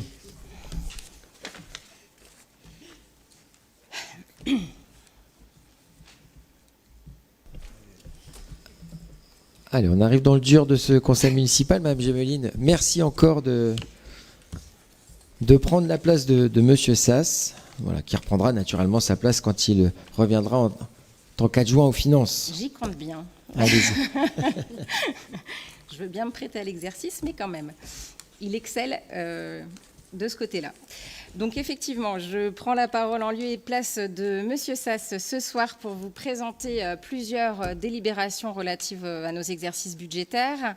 Je vous présenterai donc successivement pour le budget principal et pour le budget annexe du port de Plaisance le compte de gestion, le compte administratif ainsi que l'affectation comptable des résultats. Je vous propose pour cela de vous présenter l'ensemble de ces délibérations dans leur intégralité avant de procéder au vote, si vous le voulez bien. En parlant de vote, donc Madame Gemeline, je me permets de... Je vous en prie. Donc nous voterons donc les deux délibérations de compte de gestion. Ensuite, Monsieur Lecourt prendra la présidence du conseil municipal puisque il est de coutume légale que l'ordonnateur que je suis sorte lors de ce vote du compte administratif. Donc nous voterons les deux comptes administratifs et de la commune et du port. Et ensuite, je reviendrai et nous voterons les affectations comptables. Parfait. Merci. Donc effectivement, donc pour commencer, il me paraît utile de rappeler finalement brièvement ce que recouvrent ces différents documents. Le compte administratif, lui, rapproche les prévisions, c'est-à-dire les autorisations qu'on a inscrites au budget, des réalisations effectives, tant en dépenses qu'en recettes. Il nous permet ainsi de mesurer la qualité de nos prévisions budgétaires et il présente les résultats comptables de l'exercice et est soumis à l'Assemblée délibérante qui l'arrête définitivement par un vote avant le 30 juin de l'année suivante, ce qui est le cas aujourd'hui. Le compte de gestion, quant à lui, qui est ici projeté à l'écran, est le reflet de ce qui a été contrôlé et validé par le comptable public, c'est-à-dire le trésorier. Et le principe fondamental, c'est que les deux documents, donc compte administratif et compte de gestion, soient rigoureusement identiques, ce qui atteste de la cohérence entre la gestion de l'ordonnateur et celle du comptable. Donc, concernant le compte de gestion qui est affiché ici à l'écran, on peut effectivement constater les résultats budgétaires de l'exercice 2025 pour donc un excédent de fonctionnement d'1 231 822 €, un excédent d'investissement de 282 247 € et un excédent global de section pour 1 514 069 €. Mais on rentrera davantage dans le détail en présentant, si vous le voulez bien, le compte administratif. Compte administratif qui est présent sur la seconde slide et qui nous permettra de vérifier effectivement la cohérence entre les deux comptes. Donc, le compte administratif donc, du budget principal, on peut noter effectivement les recettes prévisionnelles et les comparer aux recettes réalisées. On voit ici qu'on a un taux de réalisation de 106% en ce qui concerne la section de fonctionnement. Pour rappel, les recettes de fonctionnement regroupent tout ce qui est produits de service, donc tout ce qui est activités scolaires, périscolaires, accueil de loisirs, école de musique par exemple. Ça regroupe également tout ce qui est impôts et taxes, fiscalité locale, les dotations et participations de l'État et également tout ce qui est intérêt des comptes à terme, pour ne citer, je dirais, que les plus gros postes dans cette section. Concernant les dépenses de fonctionnement, donc, nous avons réalisé 11 963 808 € de dépenses pour un prévisionnel de 13 133 715 €, soit 91%. Et ces dépenses représentent en réalité les dépenses courantes de la collectivité, telles que les dépenses à caractère général qu'on retrouve dans le chapitre 11, les charges de personnel qu'on trouve au chapitre 12, les autres charges de gestion courante, les charges financières, voilà, pour les postes les plus importants. Voilà pour cette section de fonctionnement. En section d'investissement, nous avons les dépenses d'investissement qui sont réalisées à hauteur de 4 45 259 € pour une prévision à 7 710 011 € et des recettes réalisées à hauteur de 2 342 419 € pour des prévisions à 3 564 394 €. Donc pour rappeler effectivement ce que contiennent ces recettes et ces dépenses dans la section d'investissement, nous avons dans les dépenses d'investissement les dépenses qui ne relèvent pas d'un caractère répétitif et qui traduisent finalement d'un accroissement de valeur ou d'un renforcement de la durée, par exemple, de notre patrimoine. Et dans l'autre, les recettes d'investissement qui, elles, comprennent des ressources définitives telles que des dotations, subventions de l'État ou d'autres collectivités, ainsi que des cessions d'actifs, des emprunts ou de l'autofinancement. Voilà pour les principaux chiffres. Ce qu'il me semble important, effectivement, également de présenter également avant d'aborder l'affectation du résultat et d'aborder après également les décisions modificatives, c'est de replacer finalement notre gestion dans un contexte plus large en comparant nos principaux ratios financiers aux moyennes nationales des communes de strates comparables, c'est-à-dire des villes de même taille et de même composition finalement. Et effectivement, quand on regarde les chiffres ici projetés, qu'il s'agisse des dépenses réelles de fonctionnement par habitant, des recettes de fonctionnement par habitant ou encore de l'encours de dette par habitant, on peut constater que notre commune se situe de manière très proche des moyennes nationales de cette strate, ce qui peut témoigner, je dirais, d'une bonne gestion et d'un niveau d'endettement parfaitement maîtrisé et dans les normes. Voilà pour ces éléments. Je propose de projeter également maintenant l'affectation des résultats, si vous le voulez bien. Donc, concernant l'affectation comptable des résultats du budget principal,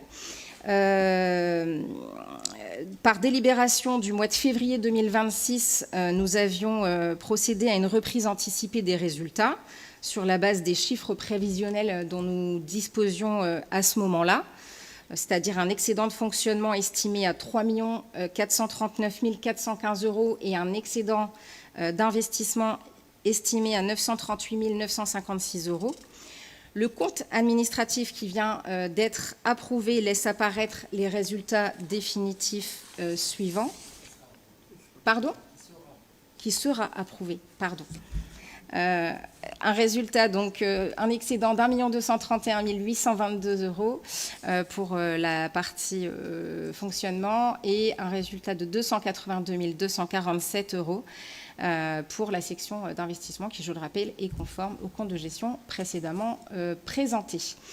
Par rapport à cela, il est également proposé de laisser l'excédent de fonctionnement au compte 002, c'est-à-dire en report en fonctionnement, et d'affecter l'excédent d'investissement au compte 001. Donc l'objet effectivement de la délibération ici, ce sera d'affecter effectivement l'excédent à ces deux comptes. Concernant le port, même exercice, compte de gestion, compte administratif et affectation des résultats. Donc, le compte de gestion du port n'appelle pas de commentaires particuliers. Comme je le disais, et comme pour le budget principal, il est le reflet fidèle des écritures qui ont été passées par le trésorier public. Le rapprochement entre le compte administratif et le compte de gestion fait apparaître néanmoins un écart minime de 4,58 € en section de fonctionnement qui a été naturellement corrigé et qui sera corrigé dans une décision modificative que nous examinerons dans un instant, au même titre qu'un écart avait été constaté entre le compte administratif et le compte de gestion du budget principal et qui fera aussi l'objet d'une décision modificative que je vous présenterai.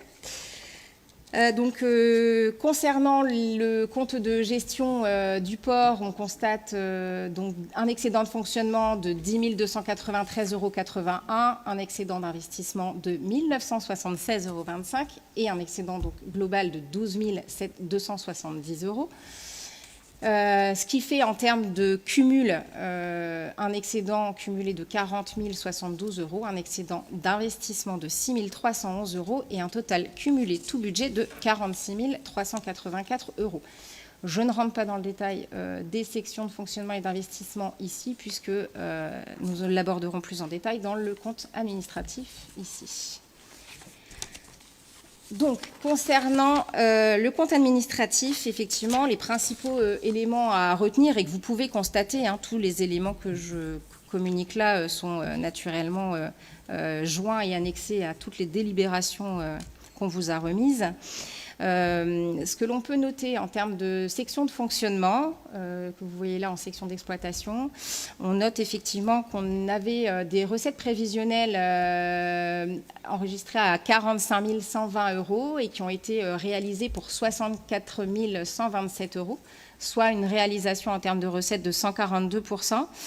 Ce dépassement très favorable des recettes prévisionnelles est en réalité le fruit d'un travail de rattrapage de facturation antérieure qui a été réalisé par Audeline, notre agent en charge de la comptabilité du port de Plaisance, que je remercie pour tout le travail qu'elle effectue au quotidien pour le port de Plaisance. J'en profite également pour saluer Aurélien Vanotrive et Laurence pour ce travail également de suivi du port. Effectivement, donc, ce travail a permis de dépasser nos recettes prévisionnelles. Et en ce qui concerne, pour le coup, là, les dépenses de fonctionnement, nous avions prévu des dépenses à hauteur de 69 238 € et réalisé ces dépenses à hauteur de 54 491 €, soit une réalisation de 78%. Voilà pour cela. Concernant l'affectation maintenant donc, des résultats du port, donc je rappelle de la même manière que par délibération de février 2026, nous avions procédé à une reprise anticipée des résultats sur la base des chiffres dont nous disposions à ce moment-là. Soit un excédent qui avait été estimé à 40 068,09 € et un excédent d'investissement qui avait été estimé à 12 233,10 €. Le compte administratif qui pourrait être approuvé, qui sera approuvé, que je vous propose d'approuver, laisse apparaître des résultats définitifs suivants. Donc, le résultat de clôture 2025 en section de fonctionnement s'établit à 10 293 €, qui, cumulé au résultat des exercices précédents, porte l'excédent cumulé de fonctionnement à 40 072,67 €, soit, comme je vous le disais, un écart de 4,58 € par rapport à la reprise anticipée votée en février, qui fera l'objet d'une régularisation par décision modificative. Et en section d'investissement, donc un résultat qui s'établit à 1 976,25 €, qui, cumulé au résultat des exercices précédents, porte l'excédent d'investissement à 6 311 €. On note là un écart de 5 921,35 € par rapport à la reprise anticipée de février, qui s'établissait à 12 233 €. Et en fait, cet écart, il s'explique par une reprise en doublon du résultat antérieur lors de l'élaboration du budget. Donc, on a naturellement procédé à cette correction dans le cadre de la décision modificative que je vais vous présenter juste après. Donc, je vous propose d'affecter les résultats définitifs de la manière suivante. L'excédent de fonctionnement de 40 072 € laissé au compte 002 en report en fonctionnement et l'excédent d'investissement de 6 311 € affecté au compte 001 en report en investissement. Merci, Madame Gémeline. Voilà. Je suis le direct sur Facebook et je vois que Monsieur Jean n'a pas été sympa parce qu'il a laissé Madame Lemire présenter en traduction langue des signes tous les chiffres que vous avez énoncés ce soir. Donc bravo Monsieur Jean, je ne vous félicite pas. C'était une petite boutade. En tout cas, merci pour cette présentation. Est-ce qu'il y a des questions, des remarques ? Me reste à présenter les décisions modificatives. Oui, on le fera après, Est-ce qu'on juste le fait après. après ? Okay, Oui. Ça va. Voilà, donc je vais mettre au vote les deux premières délibérations, donc qui sont le vote du compte de gestion. S'il n'y a pas de questions ou de remarques, je vous... Oui. Je vous propose de voter donc pour ou contre ou vous abstenir pour ces deux délibérations. Qui est contre? Qui s'abstient? Je ne vois aucune abstention. Je vais donc maintenant céder la parole à Monsieur Lecourt, la présidence à Monsieur Lecourt, mon premier adjoint. Merci beaucoup, Monsieur Lecourt, si vous me laissez le temps de sortir 1 minute. Merci beaucoup, Monsieur le maire. Bonjour à tous. Donc, nous allons laisser sortir Monsieur le maire rapidement.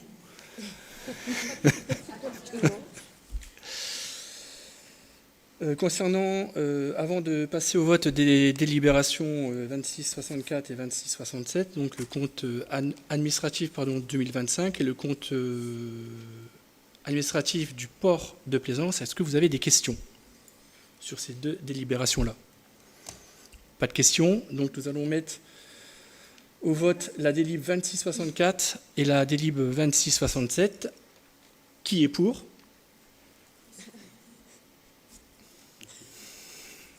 Parfait, merci. Nous pouvons rappeler Monsieur le maire. J'ai passé les deux en même temps, non? J'ai passé la 2664 et la 2667. Donc tout le monde était pour les délibérations 2664 et 2667. Monsieur le maire peut regagner son siège de présidence. Et j'en informe effectivement que les deux délibérations ont eu un avis favorable par l'ensemble du conseil municipal. Merci beaucoup à tous et toutes et merci Monsieur Lecourt. Donc nous pouvons maintenant voter les deux délibérations correspondantes donc à l'attribution, à l'affectation comptable des résultats 2025 pour la ville et pour le port. Donc les 26,65 de mémoire et les 26,68. Il n'y a pas de questions, des remarques? Je n'en vois pas. Je vais donc passer ces délibérations au vote. Qui est contre? Qui s'abstient? Un grand merci. Vous pouvez y aller sur les délibérations modificatives. Madame Gemeline.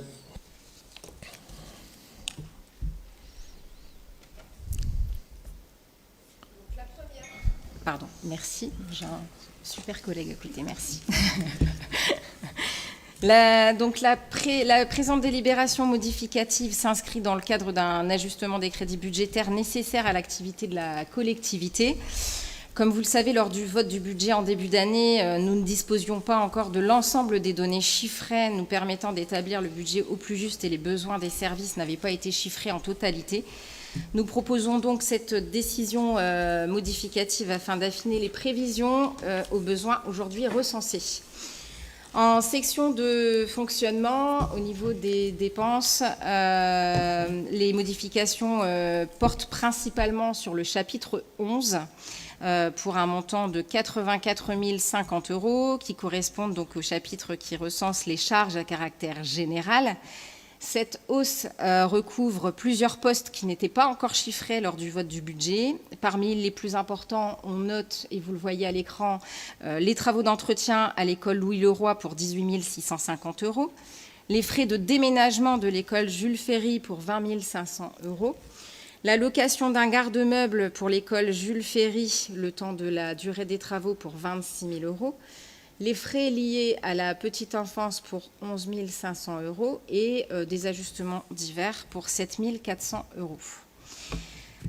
En section de fonctionnement, au niveau des recettes, toujours, là, vous avez des ajustements qui ont également été nécessaires pour un montant total de 160 505 €.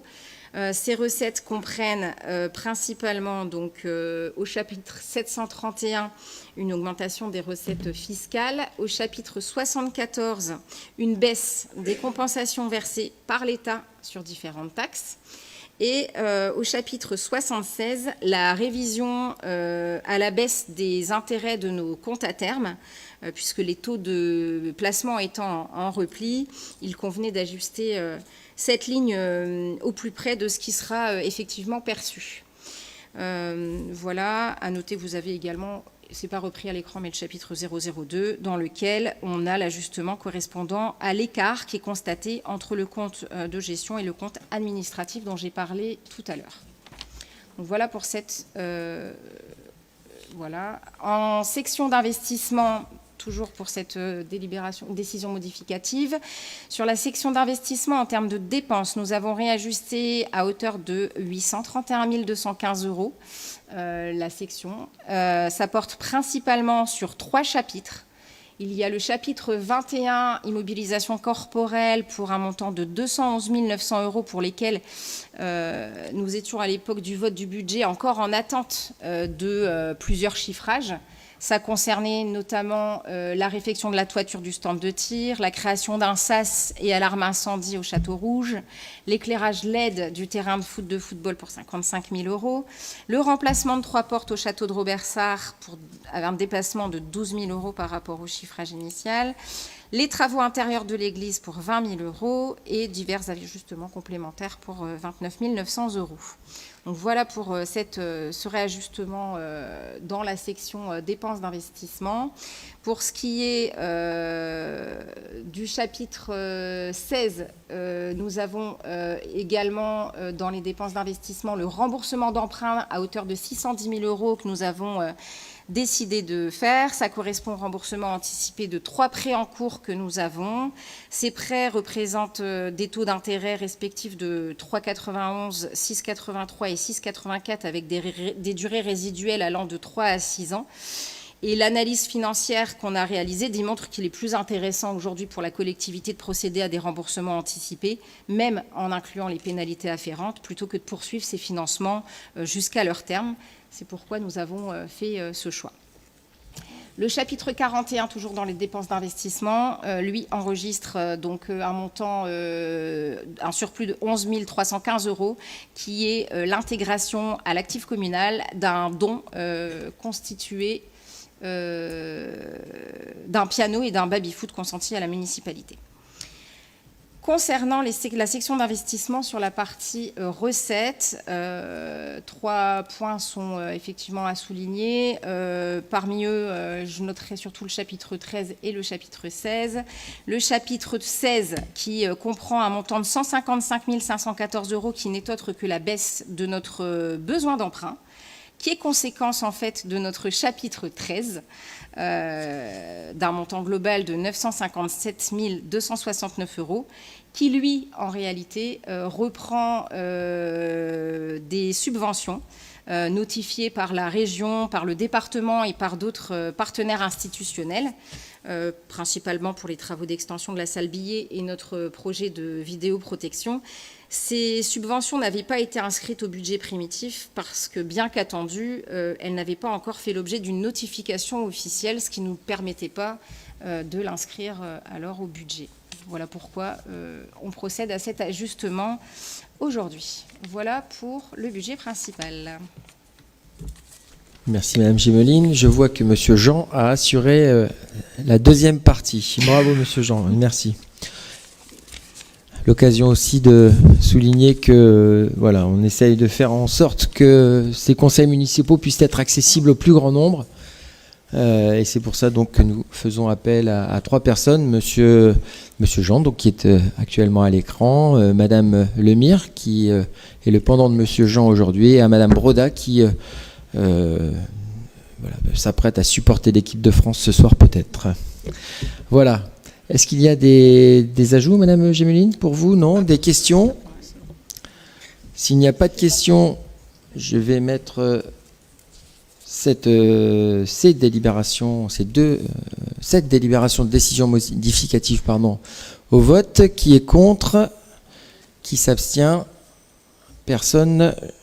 Monsieur Selton, qui est dans la salle, pourra être heureux de voir que nous allons entamer ce que nous avions promis, à savoir la première étape des travaux de l'église. Vous allez voir, il y a une autre surprise d'ici quelques minutes. Allez-y. Je présente maintenant donc la décision modificative relative au port de Plaisance. Là, moins de chiffres à traduire en langue des signes. Voilà. Les principaux points à souligner quant à cette décision modificative portent sur le chapitre 68 en section de fonctionnement au niveau des dépenses. Ça concerne principalement, donc il y a des petites sommes, chapitre 11, chapitre 65, mais au regard des montants, enfin, je ne vais pas m'étendre, mais sur le montant au chapitre 68 de 1 150 €, ça correspond à une dotation aux provisions qui fait l'objet d'une inscription complémentaire et ça correspond à la constitution d'une provision pour dépréciation d'actifs dans le cadre d'un dossier en cours concernant un plaisancier. C'est des créances, tout simplement, qu'on a inscrit. Voilà. Et sur la partie recettes, on constate, là pour le coup, 1 350 € qui, là, sont des reprises sur provision correspondant à la régularisation d'un dossier qui a été soldé. Donc voilà les principaux points de modification sur la section de fonctionnement. Sur la section d'investissement, on enregistre donc l'écart, enfin plutôt la correction des 5 921 € qui correspondait à l'imputation en doublon du résultat antérieur qui avait été généré dans le budget primitif et qui avait du coup engendré un écart de résultat. Donc correction qu'on fait par cette décision modificative. Donc voilà. Un grand merci. Est-ce qu'il y a des questions, des remarques? S'il n'y en a pas, je vais mettre cette délibération au vote. Qui est contre? Qui s'abstient? Un grand merci. Donc surprise qu'il n'en ait pas une pour la délibération suivante finalement, parce que nous allons exploiter ces lingots. Vous vous souvenez, il y a 2 ans maintenant, nous avions eu un don de lingots. Et il est temps maintenant, nous nous étions engagés à ce qu'en 2027, nous puissions utiliser ce don. Voilà, donc je dis au donateur ou à la donatrice que ce don va être exploité en 2027. Et ça fait l'objet de la délibération suivante, puisque nous avons donc un ajout en APCP, autorisation de programme de crédit de paiement, donc en investissement. Allez-y, Madame Gémeline. Effectivement, donc cette délibération rappelle qu'il a été mis en place par délibération en février 2003 la possibilité d'engager juridiquement des dépenses d'investissement sur plusieurs années, sur plusieurs années budgétaires. C'est ce que nous souhaitons faire effectivement pour les travaux de rénovation et de mise en peinture de l'église Saint-Va. Le montant total des travaux s'élève à 300 000 €. Nous souhaitons effectivement proposer une nouvelle AP de 20 000 € sur l'année 2026 de manière à inscrire au budget les dépenses relatives aux annonces et aux études qui sont prévues dans le cadre de la réalisation de ces travaux, ce qui montre aussi notre engagement quant au démarrage de ces travaux et de ce projet, ce qui nous permettra ensuite d'inscrire pour l'année 2027 le budget restant de 280 000 €. Voilà, petite précision donc sur ces travaux donc, qui débuteront dans l'année 2027. Donc, l'église ne sera pas fermée. On fera tout en sorte que l'église ne soit pas fermée. Un échafaudage qui sera posé au milieu. Et les travaux sont estimés à 6 mois. Voilà, donc l'objectif, ça sera que nous puissions continuer les messes des samedis et dimanches. En revanche, sur les officines en semaine, la certitude de pouvoir conserver notre église ouverte n'est pas certaine à 100%. Naturellement, l'objectif est de préserver les personnes qui passeraient en dessous des échafaudages. Donc voilà. Donc là, aujourd'hui, on peut espérer que les officines du week-end soient assurées, mais rien n'est sûr sur les officines en semaine. Je tiens tout de suite à le signifier publiquement de manière à ce que un jour nous ne reproche pas de ne pas l'avoir dit. Donc je le dis aujourd'hui, l'essentiel étant que les travaux puissent être terminés. On dit les offices, pas les officines. Les officines, c'est une pharmacie. Oui, les offices, pardon. Voilà.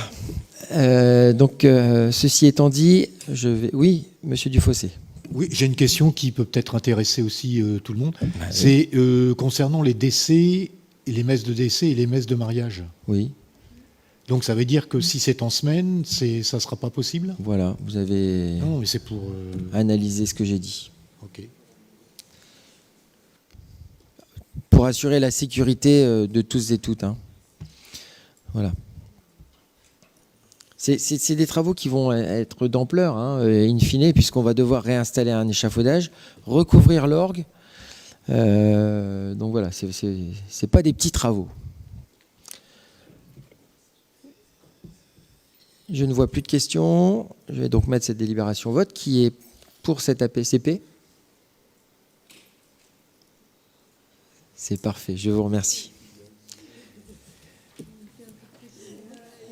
Le dernier rapport n'est pas une délibération, mais un rapport que Madame Vanout va nous faire en sa qualité de membre du conseil d'administration du SIGAL, puisqu'elle va nous présenter le rapport d'activité 2025. Toutes les EPCI, les établissements publics dans lesquels nous dépendons doivent être présentés chaque année. Et aujourd'hui, c'est le temps de la présentation du rapport du SIGAL. Madame Vanout, la parole est à vous. Merci, Monsieur le maire. Bonsoir à toutes et tous. Le SIGAL, syndicat intercommunal pour la gestion de l'aérodrome de loisirs, est composé de 4 communes. Bondu, Marc-en-Barœul, Marquette-les-Lilles et Vambrechy. Au 1er janvier 2025, le syndicat représente ainsi une population totale de 73 411 habitants. En termes de dispositions financières et fiscales, les 4 communes ont choisi de fiscaliser leurs contributions communales. Celles-ci s'élèvent pour notre commune à 39 659,33 € sur un total de contributions communales de 228 980 €, montant inchangé depuis 2021. Les compétences du SIGAL sont l'aménagement, l'entretien et l'exploitation de l'aérodrome de l'Île-Marc, la réalisation d'une zone de détente et de loisirs dans l'emprise de l'aérodrome. Au titre de la compétence aménagement, entretien et exploitation de l'aérodrome, le SIGAL a notamment procédé en 2025 à la mise à jour des listes des véhicules autorisés à circuler en zone réservée et des aéronefs basés sur l'aérodrome, l'entretien courant des équipements aéronautiques et des espaces, notamment le balisage, les marques de pistes, la manche à air, les pistes et leurs abords, l'inspection annuelle des extincteurs, la vérification des points d'eau incendie et la transmission du rapport au SDIS, l'inspection annuelle de l'aire de jeu, la poursuite du travail de modification de la carte VAC avec la dénomination des taxiways, l'accueil de la visite d'homologation de la Direction générale de l'aviation civile. L'audit réalisé par la Direction de la sécurité de l'aviation civile a confirmé le bon entretien général de la plateforme, ainsi que la qualité du suivi assuré par le syndicat. En matière d'aménagement de l'aérodrome, l'année 2025 a notamment été marquée par la réalisation de travaux de réfection des douches du local des parachutistes afin de corriger des problèmes d'évacuation des eaux. La poursuite du projet de reconstruction du bureau de piste avec le lancement d'une consultation pour la démolition de l'ancien bâtiment et la construction d'un nouveau local comprenant notamment une salle de réunion, un bureau, des espaces de stockage et des sanitaires. La poursuite des réflexions relatives à l'aménagement d'un bassin de rétention des eaux pluviales. La plantation de 350 jeunes arbres dans le cadre d'une action menée avec l'association Bondu en transition afin de renforcer les espaces d'agroforesterie du site. La réparation des pistes du terrain d'aéromodélisme à la suite d'une occupation illicite par les gens du voyage et la programmation de l'installation d'un nouveau portique de protection. Sur le plan administratif, le SIGAL a également poursuivi plusieurs dossiers structurants. Le travail relatif au transfert de propriété de certaines parcelles de l'aérodrome encore détenues par l'État, le rebornage de certaines limites foncières avec la métropole européenne de Lille, l'évolution des conventions d'occupation du domaine public accordées aux associations aéronautiques afin de porter leur durée de 1 à 5 ans.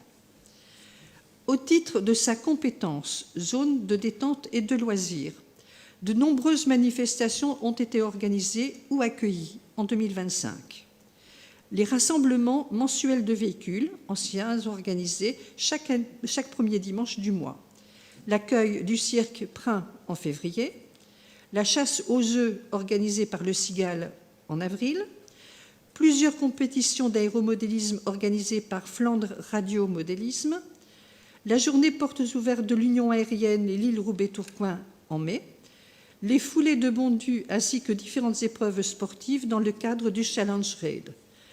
Le festival Open Air, la Nordique, qui a réuni près de 3000 participants en juin. Le tournoi international féminin de beach volley organisé en septembre. Les journées portes ouvertes de l'aérodrome les 27 et 28 septembre qui ont accueilli environ 4000 visiteurs. Les animations organisées dans le cadre d'Octobre Rose en partenariat avec plusieurs associations du territoire. Une compétition régionale de BMX organisée par le Nord BMX Club. L'arrivée du Père Noël en avion, suivie d'une distribution de chocolat en décembre. Le Cigale a également poursuivi ses actions pédagogiques et de découverte du site en accueillant plusieurs groupes d'enfants, notamment du CRESDA de Pont-à-Marc, de l'hymne des Papillons Blancs, ainsi que des élèves de l'école maternelle Louis-Leroy à Vambrechy. Enfin, le syndicat poursuit la mise à disposition de ces équipements par convention d'occupation du domaine public au bénéfice des associations utilisatrices du site, du Nord BMX Club, de l'association de beach volley, ainsi que d'exploitants agricoles pour les activités de culture et de fauchage. D'un point de vue financier, les comptes du Cigale demeurent excédentaires. Les dépenses de fonctionnement s'établissent à 379 834,53 € pour les recettes de fonctionnement de 436 532,86 €, soit un excédent de fonctionnement de 56 697,47 €.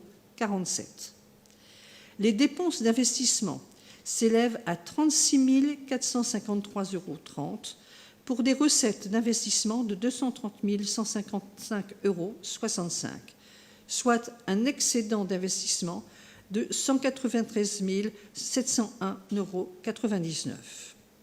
Le résultat global de clôture de l'exercice 2025 s'établit ainsi avec un excédent cumulé de 250 399,46 €. Tous ces documents sont publics et consultables. Voilà la présentation du rapport d'activité 2025 du Cigale. Merci beaucoup, Madame Vanout. Donc là, vous pouvez poser des questions, naturellement, ou faire des remarques sur ce rapport d'activité. Donc là, ce n'est pas un vote d'approuver, c'est un vote d'acter que le rapport du Cigale a bien été présenté. Voilà, donc là, c'est vote de principe.